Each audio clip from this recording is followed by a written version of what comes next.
یعنی آپ کے ملک سے ڈالر جو ہے وہ زیادہ امپورٹ کی مد میں باہر جا رہا ہو یا آپ نے امپورٹ چیزوں کی پیمنٹ کرنی ہو اور جو ایکسپورٹ ہو وہ کم ہو تو لامحالہ پاکستان جیسی ترقی پذیر ملک کی اکانومی تو برداشت نہیں کر سکتی.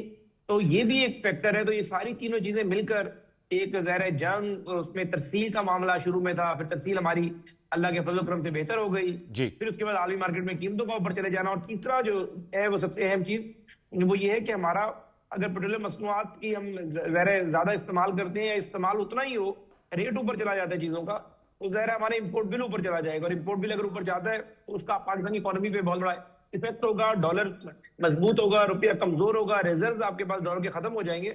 تو ساری چیزوں کو مد نظر رکھتے ہوئے یہ فیصلہ کیا گیا اور ایک بڑا مشکل فیصلہ ہے. بس عوام سے یہی گزارش ہے کہ یہ آزمائشی وقت ہے اور اس آزمائشی وقت کو جو ہے ہم سب مل کر گزارتے ہیں اور انشاءاللہ تعالی جو ہی چیزیں بہتر ہوتی ہیں پورا جو اس کا فائدہ ہے وہ ہم کو دوبارہ منتقل کریں گے. جی اور یہ بھی حذیفہ صاحب بتائے گا، آپ نے بالکل صحیح کہا کہ پیٹرولیم مصنوعات کی قیمتوں میں چونکہ انٹرنیشنلی اضافہ ہوا تھا اس لیے اس کا بڑھانا ناگزیر تھا، لیکن جو ٹیکسز کی بات آتی ہے حذیفہ رحمان صاحب، میں آپ سے جاننا چاہوں گا کہ آپ عوام کی نبض کو سمجھتے ہیں. ٹیکسز جو ہیں ہمارے پیٹرولیم جو ہم پروڈکٹس خریدتے ہیں یا جو فی لیٹر ہم دیتے ہیں، کیا اس میں کوئی گنجائش نکل سکتی تھی؟ بہت سے جو آپ کے سیاسی ناقدین ہیں وہ نکتہ چینی کر رہے ہیں کہ یہ آپ جو ہیں اس کو کم کر سکتے تھے جیسے دیگر ممالک کی جانب سے کیا گیا، ایک کوشن مل سکتا تھا، لیکن آپ لوگوں نے اس کو پورا پاس آن کیا. اور جو اب آپ لوگ جن لوگوں کو ٹارگیٹڈ سبسڈی دے رہے ہیں، جو کہ ایک اچھا عمل ہے کہ آپ لوگوں کو سبسڈائز کر رہے ہیں، پرائس کو نہیں کر رہے، اس میں وہ کب مطلب اس کی شروعات جو ہے وہ کب سے ہو جائیں گی اور اس کا طریقہ کار طے ہو چکا ہے؟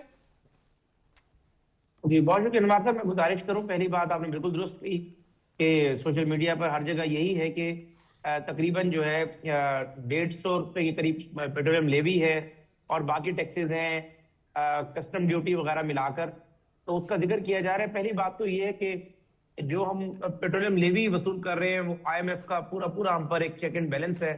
ہم نے بھرپور کوشش کی تھی، وزیر اعظم صاحب نے کوشش کی تھی کہ پیٹرولیم لیوی نہ بڑھائی جائے، لیکن آئی ایم ایف کے ہم نے ٹارگیٹس اچیو کرنے ہیں، ان سے ہم نے قرض لیا ہوا ہے. سابقہ حکومت جو تھی ہم سے پہلے، انہوں نے جس طریقے سے آئی ایم ایف کے پروگرام کو وائلیٹ کیا، پھر بڑی ہی جو ہے سخت ٹرم اینڈ کنڈیشن پہ آئی ایم ایف کا پروگرام بحال کیا گیا، اور اس کے بعد جو ہے جو موجودہ آئی ایم ایف پروگرام ہے اس کو ہم ظاہر آئی ایم ایف کو ناراض کرنے کی ہم پوزیشن میں نہیں ہیں. ابھی ریسنٹلی ہم اپنے ایک جو ہے مشرق وسطیٰ کے ملک کی جو ہمارے اکاؤنٹ میں ان کا ڈپازٹ پڑا ہوا تھا اور کچھ لون تھا تقریباً 3.6 بلین کے قریب ڈالر کے قریب، وہ واپس کر رہے ہیں. تو لامحالہ آپ کے اوپر ایک بوجھ بڑھ رہا ہے، تو لامحالہ آپ اس بوجھ کو کور کرنے کے لیے آپ نے ذرا قرضوں کی واپسی بھی کرنی ہے، اور قرضوں کی واپسی تب ہوگی جب آپ کے اسٹیٹ بینک کے ریزرو موجود ہوں گے. تو ذرا پیٹرولیم لیوی اس مد میں بڑھائی گئی ہے. کوئی یہ نہیں ہے کہ حکومت کو شوق تھا یا کوئی وزیر اعظم بھی یا کوئی ایون کے منسٹر بھی جو کیبنٹ میں بیٹھے ہوئے ہیں وہ یہ برداشت ہی نہیں کر سکتے کہ وہ 40-45 روپے کی لیوی کی کاسٹ ان کا پورا پولیٹیکل کیپٹل پے کرے، اور ذرا جو مینڈیٹ عوام نے ہم کو دیا ہے اس مینڈیٹ کو ہم جو ہے اس طریقے سے میٹ نہ کر سکیں. سب سے بڑا تو نقصان ہم لوگوں کو ہو رہا ہے نا، یہ ہمارا پولیٹیکل کیپٹل آن اسٹیک ہے. جی اور جو دوسرا نقطہ تھا کہ جو ٹارگیٹڈ سب، اور دوسرا آپ نے جی جی اچھا ہاں جی اس کا میکینزم کیا ہے؟ آپ نے بالکل کہا جی اس کا دیکھیں میکینزم یہی ہوگا کہ جو موٹر سائیکل پہ ہم نے 20 لیٹر اور 100 روپے کی کیپ مقرر کی ہے، وہ عام طور پر موٹر سائیکل سوار جتنے بھی ہیں وہ موٹر سائیکل جس صوبے میں چل رہا ہوتا ہے صوبے میں رجسٹرڈ ہوتا ہے. یہ نہیں ہوتا کہ کے پی کی یا سندھ کا موٹر سائیکل پنجاب میں چل رہا ہو. ایکسیپشن تو ہوتی ہیں، بہت کم ہوتی ہیں، لیکن زیادہ تر موٹر سائیکل وہیں رجسٹرڈ ہوتے ہیں. تو موٹر سائیکل کے کارڈ کے اوپر وہ سبسڈی اپلائی ہوگی، رجسٹریشن کارڈ آپ ایکسائز کا دکھائیں گے، اسی وقت اس کی انٹری وہاں پر ہو جائے گی.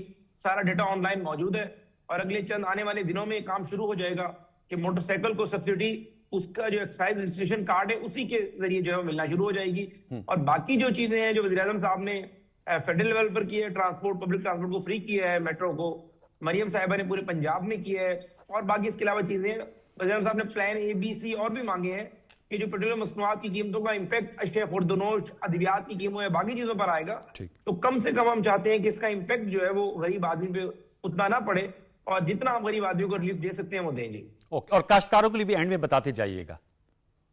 جی کاشتکاروں کے حوالے سے وزیر اعظم صاحب نے بالکل کسانوں کو پہلے بھی ہم نے ریلیف دی ہے، اب بھی 1500 روپے فی ایکڑ جو ہے وہ ایک کسان کو ریلیف اسی لیے دیا گیا ہے کہ جن کو نہری پانی اویلیبل نہیں ہوتا یا وہاں پر جو ہے نہری پانی اس طریقے سے نہیں آتا، اگر وہ اپنے جس کو ہم پیٹر کہتے ہیں اردو میں، اور اگر آپ اس کو ویسے انگریزی میں کہیں کہ وہ جو جنریٹر ہوتا ہے ڈیزل پہ چلنے والا، اس کو جو ہے اگر اس نے ڈیزل ڈلوانا ہے تو اس پہ وہ سبسڈی اسے ملے گی.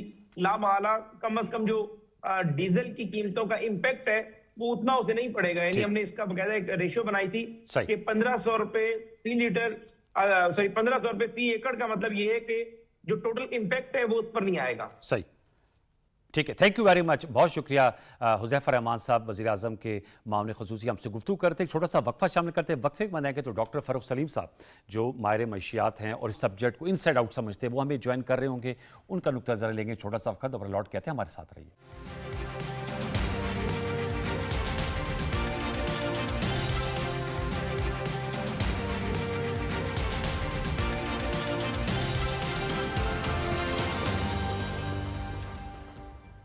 ویلکم بیک ویورز, ہمیں جوائن کیا ہوا ہے ڈاکٹر فاروق سلیم صاحب نے, ان کو ایک دفعہ پھر خوش آمدید کہیں گے. اور اسٹوڈیوز میں ہمیں جوائن کیا احمد منصور صاحب نے, سینئر جرنلسٹ ہیں, اینالسٹ ہیں. ڈاکٹر ماریہ سلطان صاحب ہمارے ساتھ اس وقت زوم لنک پہ موجود ہیں, ماہر بین الاقوامی امور ہیں. تینوں موضوعات کو فارم ویلکم. ڈاکٹر فاروق صاحب, ابھی آپ گفتگو سن رہے تھے حذیفہ رحمان صاحب کی. سر میں آپ کو فالو کر رہا ہوں, چاہے آپ کے آرٹیکلز ہوں یا سوشل میڈیا پہ, آپ یہ جو مشرق وسطیٰ کی وار کا امپیکٹ ہے پیٹرولیم پرائسز پہ, اس پہ آپ تسلسل کے ساتھ کومنٹ کر رہے ہیں. حکومت کی جانب سے جو نیا اعلان سامنے آیا ہے جس میں ایک ٹارگیٹڈ سبسڈی بھی دی گئی ہے, جس کو آپ نے کہا کہ it's better to subsidize people rather than price, اور بلینکٹ جو سبسڈی تھی اس کو ختم کیا گیا. میں چاہوں گا کہ پہلے اس پہ اپنا ایک اوپینین دیجیے گا, پھر ہم آگے بڑھتے ہیں. دیکھیے 4.5 لاکھ بیرل روزانہ کی کنزمپشن ہے ہم پاکستانیوں کی, اور جو پاکستان کے اندر ہے وہ تقریباً 60-65 ہزار بیرل سے زیادہ پروڈیوس نہیں ہوتا. تو یہ تو کوئی پیچیدہ معاملہ نہیں ہے, بہت سمپل معاملہ ہے کہ جنگ سے پہلے کوئی $70 کا بیرل تھا اور اب وہ کوئی $105-6 پہ بیرل چلا گیا ہے. تو حکومت وقت کے پاس قطعاً کسی قسم کی کوئی چوائس نہیں تھی. قیمتوں میں اضافہ آنا وہ ناگزیر, اس میں کوئی شک کی بات. میں پچھلے کوئی 25-30 سال سے دیکھ رہا ہوں کہ جب بھی عالمی منڈی میں اضافہ آتا ہے تو ہماری حکومت کو ظاہر بات ہے کہ ڈومیسٹک پرائسز میں اضافے کا اعلان کرنا ہوتا ہے. یہ پہلی دفعہ ہوا ہے کہ ایک تو اضافے کا اعلان, اور اس کے ساتھ ہی تھا دوسرا اعلان یہ کیا گیا کہ جو لوور انکم پاکستانی ہیں, جو موٹر سائیکل والے ہیں, جو بسوں میں ٹریول کرتے ہیں, ان کو ایک ٹارگیٹڈ ریلیف دیا گیا. دیکھیے پرائز سبسڈی یا وہ زمانہ گزر گیا, نہ حکومت کے پاس کوئی جگہ ہے, IMF کے پروگرام میں ملک شامل ہے, پرائز کے اوپر سبسڈی نہیں دی جا سکتی. لیکن سبسڈی جو ریلیف دیا گیا ہے یہ عالمی مالیاتی ادارے جو ہیں اس کو سوشل پروٹیکشن میں گن لیں, تو وہ ورلڈ بینک کو بھی ایکسیپٹیبل ہے, IMF کو بھی ایکسیپٹیبل ہے. تو یہ ایک ٹرولی یونیک چیز تھی کہ 2 اعلانات اکٹھے کیے گئے ہیں, پرائس میں اضافہ کیا گیا اور ساتھ ہی وہ موٹر سائیکل اور ٹرک والوں کو اور ان کو ٹارگٹ ریلیف کا اعلان کیا گیا. اچھا, اب انور صاحب میں سمجھتا ہوں کہ پاکستانی بہت سمجھدار لوگ ہیں. یہ بات تو ان کی بڑی آسانی سے سمجھ میں آتی ہے کہ جب عالمی منڈیوں میں پرائس بڑھتی ہے تیل کی تو پاکستان میں اس کا بوجھ پاکستانیوں کو اٹھانا پڑے گا. ان کو تکلیف میں سمجھتا ہوں اصل یہ ہوتی ہے کہ ابھی جیسے آپ نے سنایا کہ وزیر اعظم صاحب کہہ رہے ہیں کہ غریب کو پروٹیکٹ کرنا حکومت کی پہلی ذمہ داری. وہ غریب جب سڑکوں پہ نکلتا ہے تو اس کو ہر تیسری چوتھی گاڑی جو ہے وہ ایک گرین لائسنس پلیٹ والی نظر آتی ہے. اگر گننا شروع کریں تو وہ پتہ چلتا ہے کہ جو حکومت پاکستان ہے اس کے پول کے اندر کوئی 85,500 گاڑیاں ہیں. اگر اس کو کمپیئر کریں کہ حکومت برطانیہ کے اندر پول کے اندر کتنی گاڑیاں ہیں تو وہ بتاتے ہیں کہ جی ہمارے پول کے اندر تو 86 گاڑیاں ہیں. اب یہ کوئی ٹائپو نہیں ہے, 85,500 ہمارے پول کے اندر ہیں اور 86 برطانیہ کے پول کے اندر ہے. تو پھر وہ غریب سوچتا ہے کہ اب یہ 85,500 گاڑیاں ہیں, ان کے اندر پیٹرول اور ڈیزل بھی ڈلتا ہوگا. یس, گننے نکلے تو ڈھونڈنے نکلے تو پتہ چلتا ہے کہ کوئی 114 ارب روپے کا پیٹرول اور ڈیزل یہ حکومتی گاڑیاں پی جاتی ہیں. وہ 30 کروڑ روپے کا روزانہ کا بن جاتا ہے. تو میرے خیال میں اصل تکلیف جو ہے پاکستانیوں کو وہ یہ نہیں ہے کہ جب عالمی منڈی پہ پرائز بڑھتی ہے تو پاکستان میں کیوں بڑھ جاتی ہے. ٹھیک ہے, ان کو تکلیف یہ ہے کہ بھائی پاکستان ایک معیشت ہے, میں گن رہا تھا کہ 137 وزراء بن جاتے ہیں. وہ کہتے ہیں کہ یہ جاپان جو ہے وہ چوتھی بڑی معیشت ہے دنیا کی, وہاں 17 وزیر ہیں. جرمنی کے اندر 16 وزیر ہیں. اب ساؤتھ کوریا میں لا لیجئے جو ترقی پذیر ملک ہمارا گیا تھا، اس کی ایکسپورٹ جو ہے نا، ہم کرتے ہیں سالانہ 30-32 ارب کی، وہ ماہانہ کرتا ہے 30-32 ارب کی، اور وہاں وزیر ہیں 19 اور ہمارے ہاں 133. تو اصل پرابلم میں سمجھتا ہوں پاکستان کو یہ بڑا آپ نے اہم نقطہ اٹھایا. میرے خیال میں دیٹس ویری امپورٹنٹ. اس چیز کو ضرور دیکھنا چاہیے. میرے ساتھ ہی رہے گا ڈاکٹر ماری سلطان صاحبہ. ہم بات کر رہے ہیں اس کے امپیکٹ کی اور وہ پاکستان پر آ کر پڑا ہے، اور اسی حوالے سے گفتگو ڈاکٹر فاروق صاحب بھی اپنی رائے دے رہے تھے. میں آپ سے جاننا چاہوں گا، ابھی امریکی صدر ڈونلڈ ٹرمپ نے خطاب کیا اور بڑی توقعات یہ تھی کہ وہ اس خطاب میں شاید ڈی ایسکیلیشن کی طرف جائیں گے یا جنگ روکنے کی بات کریں گے، کیونکہ وہ تواتر سے 1 ماہ سے کہہ رہے ہیں کہ پہلے دن ہی انہوں نے اپنے سارے اہداف حاصل کر لیے تھے. لیکن انہوں نے، چونکہ اس کی بنیادی وجہ اس کرائسس کی وہ جنگ ہے، انہوں نے اپنے جو ایڈریس میں کیا باتیں کی اس کا ہم نے ایک اختصار سے ایک چھوٹا سا حصہ نکالا ہے. پہلے وہ آپ کے سامنے رکھتے، پھر آپ سے جانیں گے کہ آپ کو کیا نظر آ رہا ہے کہ یہ جو کرائسس جس کو آج ہم ڈیل کر رہے ہیں یہ مزید طوالت اختیار کرے گا امریکی صدر ڈونلڈ ٹرمپ کے اس بیان کے بعد، یا آپ اس جو عالمی منظرنامے کو کس طرف جاتے ہوئے دیکھ رہی ہیں؟ ذرا سنائیے گا امریکی صدر کی گفتگو. We're going to hit them extremely hard over the next 2 to 3 weeks. We're going to bring them back to the Stone Ages where they belong. In the meantime, discussions are ongoing. جی، وہ آپ نے سنا کہ وہ کہہ رہے ہیں کہ ہم ہٹ ہارڈ کریں گے، وہ ہٹ ہارڈ کر بھی رہے ہیں، اور وہ کہہ رہے ہیں ہم ایران کو سٹون ایج پہ لے کر چلے جائیں گے. ساتھ میں کہہ رہے ہیں کہ بات چیت کا عمل بھی جاری ہے. تو اس کرائسس کو آپ کس طرف جاتے ہوئے دیکھ رہی ہے ڈاکٹر ماری سلطان صاحبہ، جو اصل جڑ ہے اس تمام چیز کی؟ انور صاحب بہت بہت شکریہ آپ کے سوال کا. دیکھیں، اس کی جو بنیاد ہے، اس کی بنیاد جو ہے 2 چیزوں کے اوپر ہے. جی. ایک تو جو دنیا میں اس وقت اقتصادی ترقی ہے، اور اقتصادی ترقی کے اندر جو امریکہ کا کلیدی کردار تھا اس کے پیچھے 2 محرکات تھے. ایک جو دنیا کے جو تیل ہے اس کو ڈالر میں بیچنا، دوسرا یہ کہ مشرق وسطیٰ اور جو دنیا کی امپورٹنٹ گزرگاہیں ہیں، یعنی جن کو سی لائنز آف کمیونیکیشن کہتے ہیں، ان سب کے اوپر جو ہے ایک طرح سے امریکہ کی عسکری جو ہے بالادستی تھی، یعنی کہ سمندری بالادستی تھی.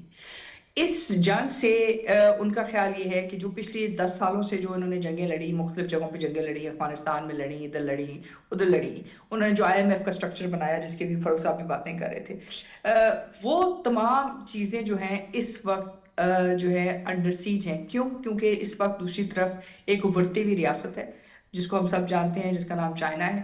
یعنی کہ جو ایک طرح سے اقتصادی طور کے اوپر جو امریکہ کی باقی تمام سٹرکچرز تھے اقتصادی طاقت کے، ان سب کے اندر حصہ دار بن گئی ہے. دوسرا پرابلم یہ ہے کہ آہستہ آہستہ جیسے جیسے امریکہ نے سینکشنز لگائیں دنیا کو کنٹرول کرنے کے لیے، امریکہ کے پاس 2-3 ہتھیار ہیں. ایک اقتصادی جو ہے وہ فائنینشیل کوریج دیتے ہیں IMF، ورلڈ بینک اور ان تمام اداروں کے ذریعے. دوسرا وہ جنگیں لڑتے ہیں جس میں وہ اپنی اقتصادی جو بھی ان کی ضروریات ہیں، جو بھی ان کی ترجیحات ہیں، ان کو پروٹیکٹ کرنے کے لیے وہ ملٹری پاور کا بے دریغ استعمال کرتے ہیں. انہوں نے افغانستان میں کیا، انہوں نے ویتنام میں کی، انہوں نے یوکرین میں کی، یعنی کہ ہر جگہ پہ جہاں ان کو لگتا ہے وہ اس کو استعمال کرتے ہیں. نیٹو بھی اسی کی بیسس کے اوپر ہے. اور تیسری طرف جس چیز کو استعمال کرتے رہے ہیں وہ ہے سینکشنز. اب مسئلہ یہ ہوا کہ جب وہ سینکشنز انہوں نے استعمال کی تو ان سینکشن سے جو ورلڈ اکانومی کے 3 حصے تھے تیل کے، جس میں سے روس، جس میں ایران، جس میں سیریا، یہ تینوں جو ہیں ایک طرح سے بین الاقوامی جو آئل کی مارکیٹ ہے اس کے اندر حصہ دار نہیں بن رہے تھے. یہ تمام جو چیزیں ہیں وہ ایک طرح سے امریکہ کور کر رہا تھا. اب جو جنگ شروع کی ہے انہوں نے، جس میں بالکل درست بات کی، انہوں نے اپنے جنگی اہداف حاصل کر لیے جو وہ چاہتے تھے. جنگی اہداف یہ تھے کہ جی تمام لیڈرشپ کو ایلیمنیٹ کریں گے، انہوں نے کر دی. اس کے بعد ان کا خیال تھا کہ رجیم چینج ہوئی، کہ رجیم چینج نہیں ہوئی. پھر انہوں نے کہا جی ہمیں ایران کی نیوی کو جو ہے زبردست ختم کر دیا، پہنچایا. وہ بھی انہوں نے پہنچایا نقصان، اس میں کوئی شک نہیں. جی. لیکن اس سے جو ایران کی صلاحیت تھی اسٹریٹ آف ہارمز کو بند کرنے کی، وہ اس کو کچھ نہیں کر سکے. تیسری طرف انہوں نے کہا جی ہم نے ایران کے ویسلز کو انٹرسیپٹ کیا، بالکل انٹرسیپٹ کیا، لیکن کس قیمت کے اوپر؟ 60 versus 1، یعنی کہ $288 بلین ایک طرف اور 28 بلین ڈالر ایک طرف، یا اس کے مقابلے میں جو ایران کی طرف سے پیسے خرچ ہوئے تقریباً 15 بلین. اب اس کے پہ مختلف قسم کی ملٹری اسیسمنٹس ہیں، کوئی کہتا ہے 288 بلین، کوئی کہتا ہے 58 بلین، 28 بلین. آپ کسی بھی نقطۂ نظر سے دیکھ لیں جو ریشو آ رہا ہے وہ 60 to 1 آ رہا ہے.